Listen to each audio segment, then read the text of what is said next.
Hello student, आज हम लोग स्टार्ट करने वाले हैं ह्यूमन गैमेट के बारे में पढ़ने वाले हैं। ह्यूमन गैमेट क्या होता है? तो गैमेट क्यों होता है कि हम किसकी बात करें? हम स्पर्म सेल्स की बात करें, या तो हम किसकी बात करेंगे? हम जर्म सेल की बात करेंगे। किसकी? जर्म सेल या स्पर्म सेल की। तो जर्म सेल या स्पर्म सेल क्या होते हैं? It called reproductive cells that help fusion. ये क्या करता है? ये फ्यूजन प्रोसेस में हेल्प करते हैं, ठीक है। और ये फ्यूजन प्रोसेस होता है तो उस दौरान होता क्या है? फर्टिलाइजेशन प्रोसेस को क्या अटेंड करते हैं। जैसे क्या होता है? सेक्सुअल रिप्रोडक्शन क्या होता है? प्रोसेस कंप्लीट होती है, उसको क्या बोलेंगे? उसको बोलते हैं गैमेट बोलते हैं। और गैमेट तो होता है मेल गैमेट और फीमेल गैमेट होती है। मेल गैमेट और फीमेल गैमेट होता है।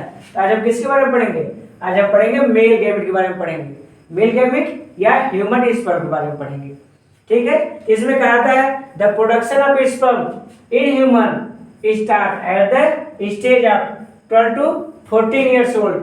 मतलब कि जो मेल बॉडी होता है, तो मेल बॉडी में जो स्पर्म का जो प्रोडक्शन होता है, क्या होता है? 12 ईयर्स या 14 ईयर्स के बाद क्या है? ये स्टार्टिंग होना शुरू होते हैं, ठीक है। और ये दर्शाता है कि बॉडी क्या हो गया है? बॉडी मेच्योर हो चुकी, क्या हो गई है? बॉडी मेच्योर हो गया है, ठीक है। मेच्योरिटी हो गई है। अब मेच्योरिटी दौरान ही क्या है? इनकी बॉडी के अंदर एक कैपेबिलिटी आती है, जिससे क्या कर सकते हैं? एक न्यू ऑर्गेन्स को ये प्रोड्यूस कर सकते हैं, ठीक है। फिर इसके बाद in humans sperms are produced by Sertoli cells और Leydig cells of the testis. Testis के अंदर ये होता क्या है? या तो सर्टोली सेल्स या तो क्या है? Lending sales. इन दोनों के द्वारा क्या होते हैं? यहाँ से ये प्रोड्यूस किए जाते हैं और एनर्जी भी सप्लाई यही करते हैं। यहाँ से क्या करते हैं? ये एनर्जी को भी सप्लाई करते हैं, जिससे कि इनको एनर्जी मिलता है और आगे की तरफ क्या होते हैं? ये प्रोड्यूस होते रहते हैं, ठीक है। तो male gamete it help fusion of gamete as well as fertilization process and also it help in sexual reproduction that produce birth a baby. ये बेबी को बर्थ करने के लिए क्या है? स्पर्म का यूज होता है। फिर इसके बाद sperm is made up of inhibin protein. Sperm किसका बनाता है? इनहिबिन प्रोटीन के बने होते हैं। और यही इनहिबिन प्रोटीन इसको क्या करता है? इनको स्टिमुलेट भी करता है, मतलब प्रेरित करता है। स्पर्म को प्रोड्यूस होने के लिए कौन प्रेरित करता है? इनहिबिन प्रोटीन क्या करते हैं? इसको प्रोड्यूस करते रहते हैं, जैसे स्पर्म प्रोड्यूस हो, अब फर्टिलाइजेशन प्रोसेस क्या होने लगे? कंप्लीट होने लगे, ठीक है। ए healthy man can produce 5 to 6 litre of sperm in his entire life. मतलब कि अपने संपूर्ण जीवन काल में एक मेल बॉडी कितना स्पर्म प्रोड्यूस करता है? 5 से 6 लीटर। कितना? 5 to 6 लीटर। 5 से 6 लीटर स्पर्म को क्या करते हैं? ये प्रोड्यूस कर सकते हैं। कितने लीटर? 5 से 6 लीटर स्पर्म का क्या कर सकते हैं? ये प्रोडक्शन कर सकते हैं, ठीक है।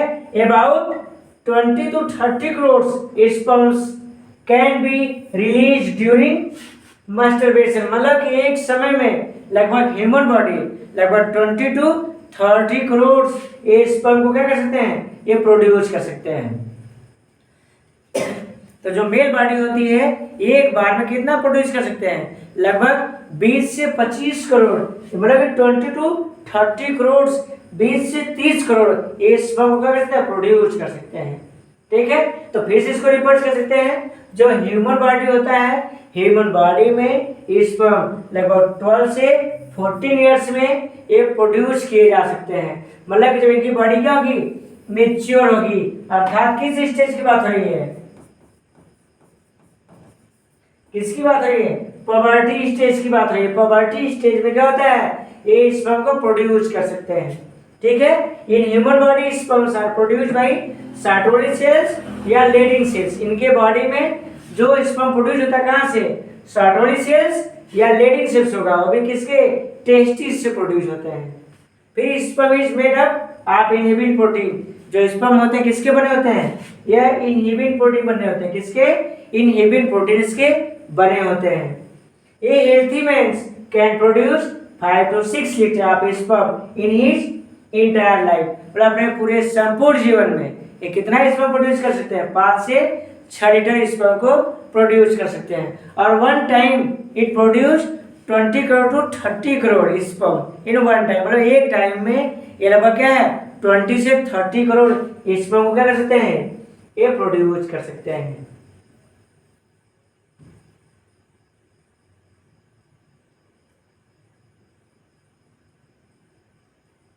ठीक है, फिर इसके बाद the acrosomes of the sperm, the Golgi body and the next are made up of mitochondria. मतलब हम किसी बात कीजिए, ये स्पर्म है, तो स्पर्म क्या होता है, तो स्पर्म जो टोटल होल लेंथ कितना होता है, 60 माइक्रोन होता है। कितना होता है, 60 माइक्रोन इसकी लेंथ होती है। और इसका जो हेड होता है वो क्या होता है, एक्रोसोम्स होते हैं। और इसके अंदर क्या होता है, इसके जेनेटिक मटेरियल होते हैं। ठीक है, क्या होगा, जेनेटिक मटेरियल। और ये कौन से मूवमेंट शो करते हैं, इनमें कौन सा मूवमेंट पाया जाता है, तो पाया जाता है पेरिस्टेलिसिस। कौन सा,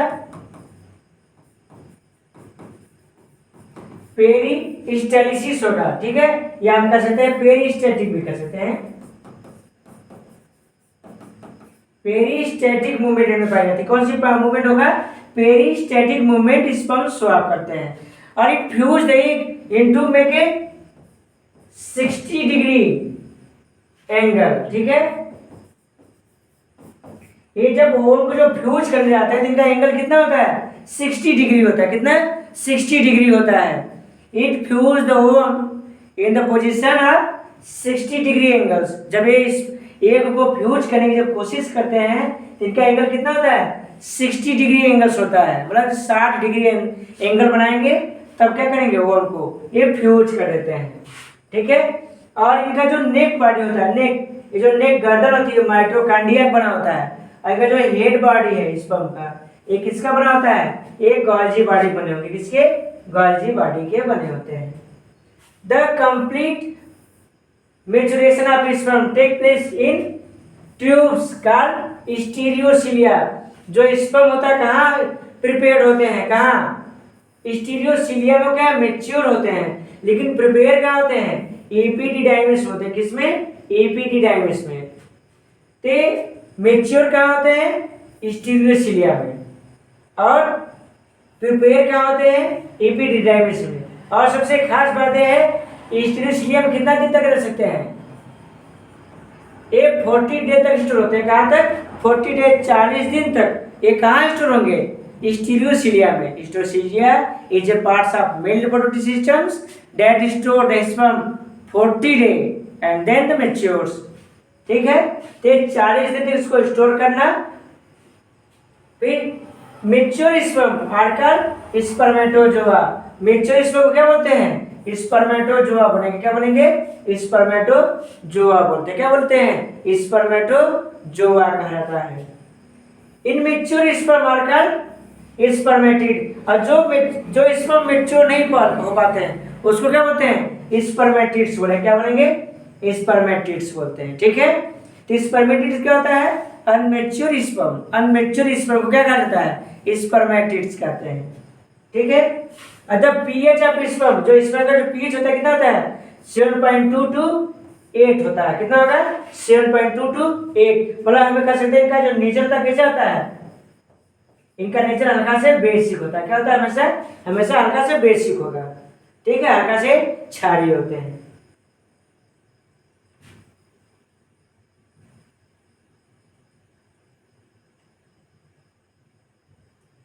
फिर इसके बाद the development of sperm take 2 to 2.5 month. ठीक है, जो स्पर्म का जो डेवलपमेंट होता है वो एक्चुअली कितना महीना होता है, 2 to 2.5 मंथ में होता है।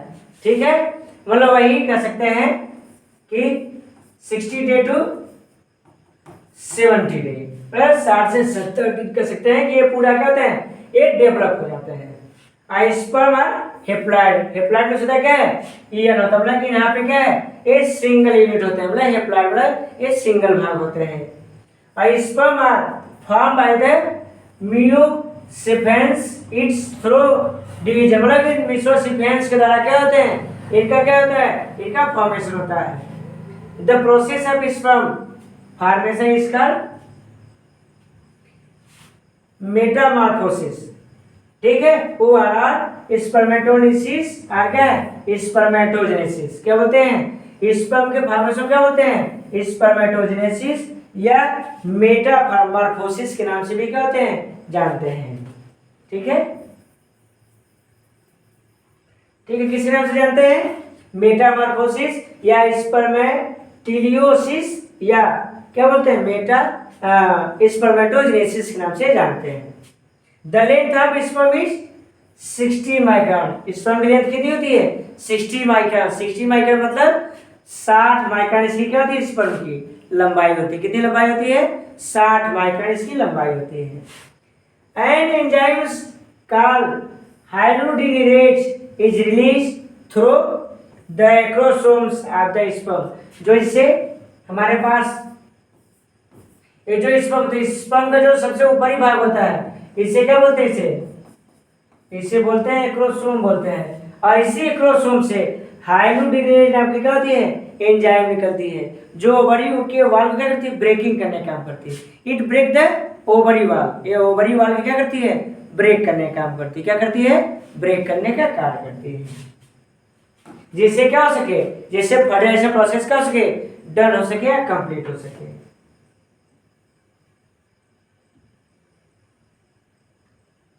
फिर इसके बाद after reaching the seminal vesicle the sperm is converted into semen. जब क्या होता है?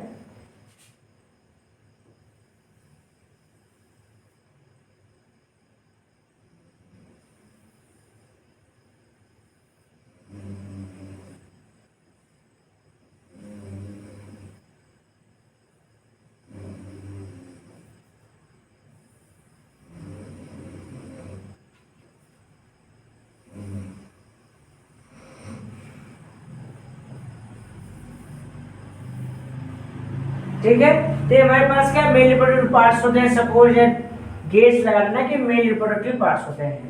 तो मेल रिप्रोडक्टिव पार्ट्स में ये क्या होता है? ये जो बाहरी भाग होता है इसे क्या बोलते हैं? इसे स्क्रोटम बोलते हैं। और बीच वाले भाग को टेस्टिस बोलते हैं। ठीक है, और इस वाले भाग को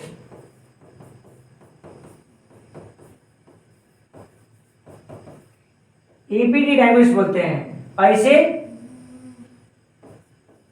वास डिफरेंस बोलते हैं। और इस भाग को क्या बोलेंगे? सेमिनल वेसिकल बोलते हैं। क्या बोलते हैं इसको? सेमिनल वेसिकल बोलते हैं। और इसी सेमिनल वेसिकल से क्या निकलता है? येलो फ्लूइड मटेरियल निकलता है। क्या निकलता है? येलो फ्लूइड मटेरियल निकलते हैं, जो क्या करते हैं? यही येलो फ्लूइड मटेरियल के साथ जब स्पर्म क्या होता है? जब मिक्स होता है तो क्या बनता है? सीमेन होता है। क्या होता है?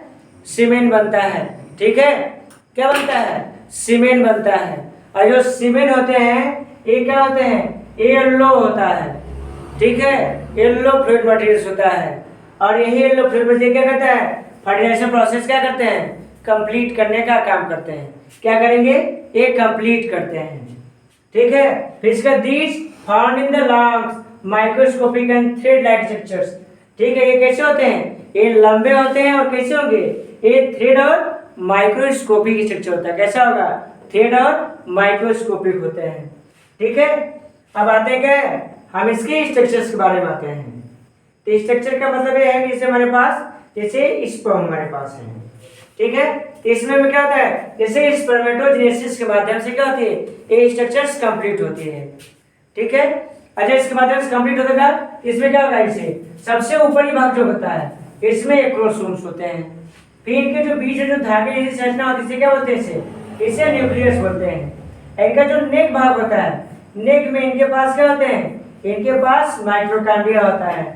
फिर इसके बाद क्या होता है? इनके पास फ्लैजेला होती है। फ्लैजेला की the motion into the sperm. Sperm में मोशन देने का काम कौन करता है? फ्लैजेला देते हैं। और स्पर्म में कौन सी मोशन पाई जाती है? मूवमेंट तो होती है पेरिस्टेटिक होती है। क्या होगी? पेरिस्टेटिक होता है, या कह सकते हैं पेरिस्टेलिसिस। इनके पास क्या होती है? मूवमेंट पाई जाती है। ठीक है, और इस तरीके से क्या होता है? इनके पास स्टार्टिंग होता है। तो पहले वाला जो हमारे पास डिवीजन होता है इसे क्या बोलते हैं?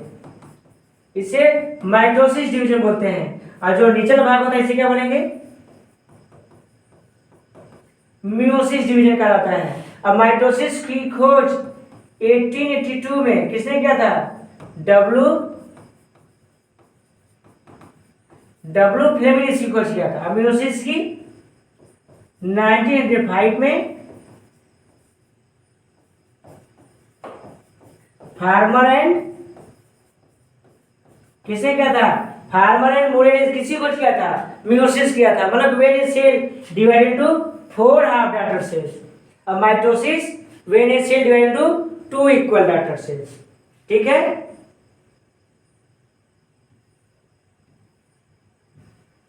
और जो स्पर्म होते हैं इसके फॉलोइंग पार्ट्स होते हैं। ठीक है, पहले आते हैं हेड आते हैं। तो हमारे पास जो इसका वेट होता है क्या होता है? It is a most interior part of sperm. ये स्पर्म क्या होते हैं? सबसे ऊपरी भाग होते हैं। और यहाँ पे न्यूक्लियस कैसा होता है? हेप्लॉइड होती है। कैसी होती है? न्यूक्लियस आर हेप्लॉइड, मतलब कि एकल में पा रहा था। किसमें? एकल में होगा। फिर इस जाते क्या है? एक्रोसोम इज क्या found in the top of part of क्या है? फार्मा क्या गाल्जी बॉडीज। तो जो स्पर्म होता है, स्पर्म का सबसे ऊपरी भाग किसका बना होता है? वो बनाता है गाल्जी बॉडी का बना होता है। और इसी के पास क्या होते हैं? जेनेटिक मटेरियल होता है। क्या होगा इसके पास? जेनेटिक मटेरियल होते हैं जो क्या करता है? फर्टिलाइजेशन प्रोसेस को डन करते हैं। ठीक है, फिर आते हैं इसके पास नेक आते हैं। तो नेक क्या होता है? This part of little smaller in which 2 centrioles are presented. इनके पास क्या होते हैं? 2 सेंट्रियोल्स होते हैं। कौन होगा? 2 सेंट्रियोल्स होते हैं। और सेंट्रियोल्स की खोज किसने किया था? थियोडोर बोवेरी ने किया था। किसने किया था? सेंट्रियोल्स की खोज थियोडोर बोवेरी ने किया था। और इसकी जो थियरी था किसने किया था? वान बेनेडेन ने। ठीक है, इन्होंने इसकी थ्योरी दिया था। ठीक है, जो सेल डिवीजन को क्या करता है? स्टिमुलेट करता है, मतलब सेल को डिवाइड होने के लिए क्या करता है? उनको प्रेरित करता रहता है। ठीक है, proximal centrioles structures are human sperm is usually found in the cervix and digital centrioles form the axial filamentous of the sperm। ठीक है, इसको बनाने का क्या करते हैं? एक काम करते हैं।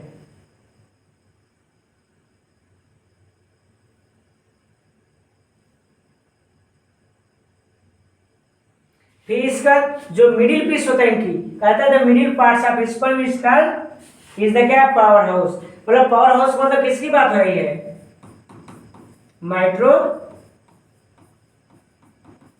वो बात कर रहे हैं कि माइट्रोकांड्रिया की बात करें। The middle parts of sperm is called power house. तो पावर हाउस मतलब किसकी बात है? माइट्रोकांड्रिया की। तो माइट्रोकांड्रिया की थ्योरी किसने दिया था? खोजा किसने था? पर सबसे पहले कोलिकर्नेस की खोज किया था। किसने किया था? कोलिकर्नेस की खोज किया था। ठीक है, in the middle sections and tails microtubes are present in the order 9+2 arrangement। जैसे हमारे पास जो भी फ्लैजिला जिसके भी पास में पाई जाती है, फ्लैजिला कैसी होती है? 9+2। मतलब किस तरीके से काउंट करें? 1 2 3 4 5 6 7 8 और 9। तो 1 2 3 4 5 6 7 8 9। तो 9 प्लस 1 और 2, 9+2 अरेंजमेंट होते हैं। क्या होंगे? 9+2 अरेंजमेंट होते हैं। और एनर्जी को किस फॉर्म में प्रोड्यूस करते हैं? ATP form. It produce energy या serve energy in the form of ATP. Energy किस फॉर्म देते हैं? एटीपी के फॉर्म में इसको क्या करते हैं? सर्व करते रहते हैं।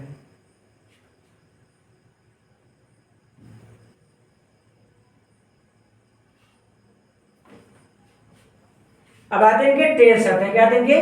टेल्स आते हैं। क्या आता है? इट इज क्या? लास्ट एंड क्या? Ending parts of sperm each in the क्या? Form of membrane of cytoplasm. एक का सबसे एंडिंग पार्ट्स होता है जो थ्रेड लाइक्स होते हैं, और इसको क्या करते हैं? मूवमेंट करने में क्या करते हैं? इसकी हेल्प करते हैं। फिर कहते हैं about 30 to 40 crores sperm are ejaculated during sexual intercourse। मतलब कि सेक्सुअल के दौरान कितना स्पर्म निकलता है? 30 to 40 crores निकलता है। For normal fertility about 60% of the sperm must be of normal shapes and size, out of which 40 sperm must be rapidly motile। ठीक है, तो जो स्पर्म होता है तो कहा जाता है स्पर्म जो होता है फर्टिलाइजेशन प्रोसेस में क्या करता है कि हेल्पिंग करने का काम करता है। यदि स्पर्म बॉडी से प्रोड्यूस नहीं हो तो क्या होते हैं, कोई भी पर्सन बेबी को बर्थ नहीं कर सकता है। ठीक है, तो स्पर्म जो होता है स्पर्म क्या कहलाता है, इसे गैमीट कर सकते हैं या जर्म सेल कर सकते हैं, रिप्रोडक्टिव सेल्स कर सकते हैं। इन नामों से क्या इसको हम इसको कॉइन कर सकते हैं। और एक कहा जाता है कि जो स्पर्म होता है इसी द्वारा क्या होता है, फर्टिलाइजेशन प्रोसेस होती है। यदि स्पर्म ना हो तो फर्टिलाइजेशन प्रोसेस कंप्लीट नहीं हो सकता है। तो फर्टिलाइजेशन प्रोसेस को कंप्लीट होने के लिए किसकी जरूरत होती है, स्पर्म की। अब मेल बॉडी में स्पर्म की हो गया, अब फीमेल बॉडी में ओवम की जरूरत होता है। और जहां भी यदि गैमेट्स की बात हो, किसकी बात हो, जहां पे भी गैमेट्स की बात हो, ये समझ जाइए कि वहां पे किस प्रोसेस की बात होगी, वहां पे सेक्सुअल रिप्रोडक्शन प्रोसेस की बात होगी। किसकी, सेक्सुअल रिप्रोडक्शन प्रोसेस की बात हो रही है। ठीक है, सेक्सुअल रिप्रोडक्शन की बात हो रही है। और सेक्सुअल रिप्रोडक्शन में क्या होता है, मेल और फीमेल दोनों बॉडी क्या होती है, रिक्वायर्ड होती है। और जहाँ पे क्या होता है, जो बेबी जब क्या है, जब सेक्सुअल रिप्रोडक्शन द्वारा जब बेबी बर्थ होता है तो बेबी 100 में 100% क्या होगा, हाइब्रिड कास्ट होगा और वो सर्वाइवल होते हैं। यदि वो क्या है, यदि सेक्सुअल रिप्रोडक्शन द्वारा ना हो तो जो भी बेबी फॉर्म होते हैं वो क्या होते हैं, उससे डोमिनेंट नहीं होते हैं और रिसेसिव हो जाएंगे। क्यों, क्योंकि यहाँ पे जब दो पेरेंट्स की जब क्या है, जब दो पेरेंट्स के गैमेट आपस पासिंग होते हैं तो अपने क्या करते हैं, वो जेनेटिक मटेरियल क्या करते हैं, एक्सचेंज करते रहते हैं, जिससे वो आदर में क्या हो सकते हैं, वो डोमिनेंट होते हैं। ठीक है, यदि ऐसे ही अच्छी अच्छी वीडियो पढ़ना हो तो हमारे चैनल को लाइक, शेयर और सब्सक्राइब ये सब चीज़ें क्या है करते रहिए। ठीक है।